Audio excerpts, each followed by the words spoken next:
How many people have missed this rally? I mean, if you look at the move off of December and the gloom of December, has most everybody not participated in this 2019 bull market?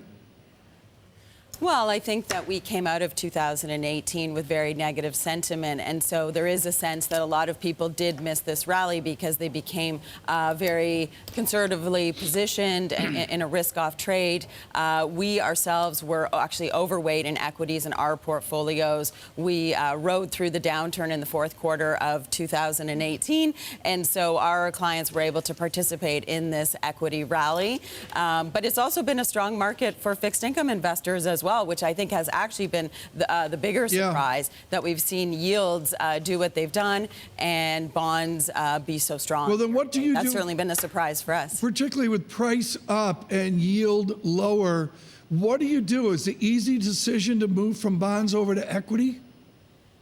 So I have to say that for us going into 2019, it was an easy decision to go overweight equities. But I would say that right now, that the conviction in that trade has certainly waned, certainly from my perspective, in looking at the fundamentals. So I think right now is a very difficult time to have a high conviction view on a tactical perspective. Lesley, what's changed? So is it the U.S. China trade war, the fact that we haven't been able to really find a solution, and that's had an impact on, you know, the global world or GDP, or something else? I think what's really changed is this perspective around the world that even with all of the monetary policy stimulus, that we're not seeing impact or follow through from that in the economies. Now, of course, the U.S. has just gone on to easy monetary policy, so it would be too early to say whether or not we're seeing impact. But certainly trade has had a major impact on manufacturing, global growth,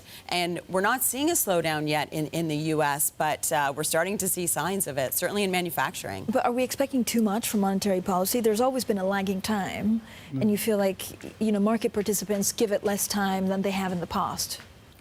Yeah, I don't know if we're expecting too much. I mean, we've really only seen a 25 basis point ease in the U.S. But yes, around the world with, you know, $16 trillion in negative yields and not seeing strong growth, you could be right in other regions of the world where we haven't seen impact, and that's why people are getting nervous, starting to talk about fiscal policy. The next pivot.